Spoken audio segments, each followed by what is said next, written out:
அனைவருக்கும் வணக்கம். செரிமான நலம் 2ஆம் நாள் வகுப்பு. செரிமானத்தை மேம்படுத்துறதுக்கு ஒரு மிக முக்கியமான ஒரு சுவை, மொத்தமாக 6 சுவைகள் இருக்கு. அந்த 6 சுவையில் செரிமானத்தை மேம்படுத்துறதுக்கு ஒரு மிக முக்கியமான சுவை என்ன அப்படின்னு பார்க்கும்போது இனிப்பு சுவை. செரிமானத்தை மேம்படுத்துவதற்கு இனிப்பு சுவையை சரியான அளவில் எடுக்கிறது மிக மிக முக்கியம். அதனால எப்போதுமே உணவை உட்கொள்வதற்கு முன்பாக இனிப்பு சுவை இருக்கக்கூடிய உணவை சாப்பிட்டு விட்டு அதற்கு பிறகு உணவு எடுக்கிறோம். உதாரணமாக நம்ம 3 வேளை உணவு எடுக்கிறோம் அப்படின்னா காலை உணவு, மதிய உணவு, இரவு உணவு, இந்த 3 உணவு வேளைகளுக்கும் முன்னாடி காலையில் இட்லி சாப்பிட்றீங்க அப்படின்னா இட்லி சாப்பிட்றதுக்கு முன்னாடி இனிப்பான பழத்தை ஏதோ ஒன்று எடுக்கலாம், அல்லது இனிப்பான உணவு ஏதோ ஒன்று எடுத்துக்கலாம். இதை எடுத்துட்டு அதற்கு பிறகு நம்ம உணவு எடுக்கும்போது நமக்கு செரிமான திறன் மேம்படும். வேற எந்த இனிப்பான உணவையுமே எடுக்க முடியாத ஒரு சூழ்நிலை இருக்கு அப்படின்னா ஒரு ஸ்பூன் நாட்டு சர்க்கரை வாயில போட்டுட்டு அதற்கு பிறகு உணவு எடுக்கிறது மிக மிக சிறப்பு.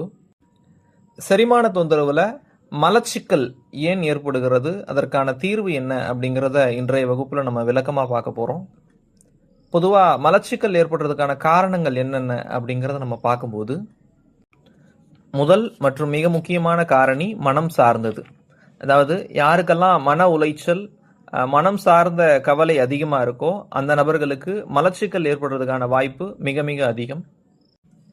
அடுத்த காரணி உடல்ல நீர் சமநிலை பாதிப்பு. உடல்ல முறையான நீர் சமநிலை இல்லை அப்படின்னா பெருங்குடல்ல இருக்கக்கூடிய நீர் வற்றி போய் அதன் காரணமாக நமக்கு மலச்சிக்கல் ஏற்படுறதுக்கான வாய்ப்புகள் மிக மிக அதிகம். அடுத்த காரணம் உடல்ல உழைப்பு குறைவா இருக்கிறது.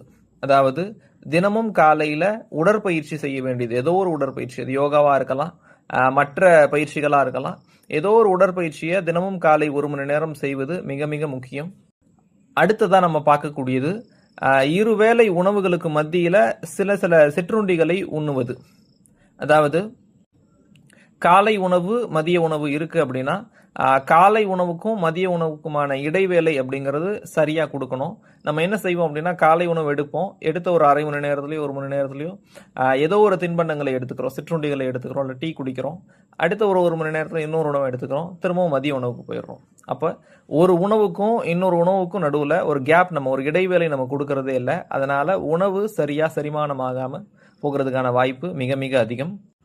அதனால இருவேளை உணவுக்கு மத்தியில சரியான இடைவேளை கொடுப்பது மிக மிக அவசியம். இப்போ இந்த மாதிரி உணவுகளை எடுக்கும்போது நம்மால சிற்றுண்டிகளை சாப்பிட முடியாது, அதாவது ஸ்நாக்ஸ் சாப்பிட முடியாது.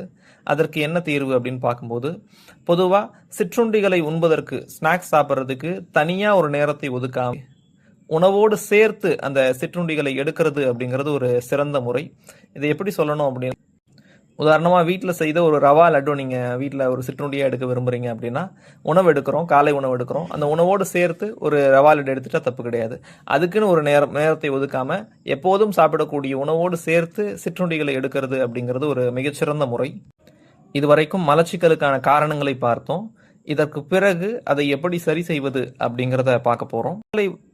பொதுவாக மலச்சிக்கல் இருக்கக்கூடிய நபர்கள் சர்க்கரை வள்ளி கிழங்கை உணவில் சேர்க்கிறது மிக மிக அவசியம். அடுத்ததாக பப்பாளி பழம். அதாவது உணவு சாப்பிட்டு முடித்த பிறகு கொஞ்சமாக பப்பாளி பழம் எடுக்கிறது அப்படிங்கிறது மலச்சிக்கலை தவிர்ப்பதற்கு பேருதவி செய்யும். திரிபலா பொடி எடுக்கலாம். தினமும் 2 ஆப்பிள் சாப்பிடுவது மலச்சிக்கலிலிருந்து வெளிவருவதற்கு உதவி செய்யும். அதோடு இல்லாமல் மலச்சிக்கல் இருக்கக்கூடிய நபர்கள் தினமும் காலையில் அல்லது வாரத்தில் ஒரு 3 5 நாட்கள் வரைக்கும் காலையில் ஒரு சில விடயங்களை செய்ய வேண்டியது மிக மிக முக்கியம். அது என்ன அப்படின்னு பார்க்கும்போது பழைய சாத தண்ணி அதை குடிக்கிறது மிக மிக அவசியம். அதை நம்ம சொல்லக்கூடிய ஒரு முறையில் நீங்கள் எடுத்துக்கிட்டீங்க அப்படின்னா இன்னும் சிறப்பாக இருக்கும். என்ன அப்படின்னா முதல் நாள் மதியம் அல்லது இரவு தயார் பண்ண சாதத்தில் தண்ணி ஊற்றி வச்சிடுறோம். முன்னாடி நாள் இரவு அல்லது மதியம் தயார் பண்ண சாதத்தில் தண்ணி ஊற்றி வச்சிடுறோம்.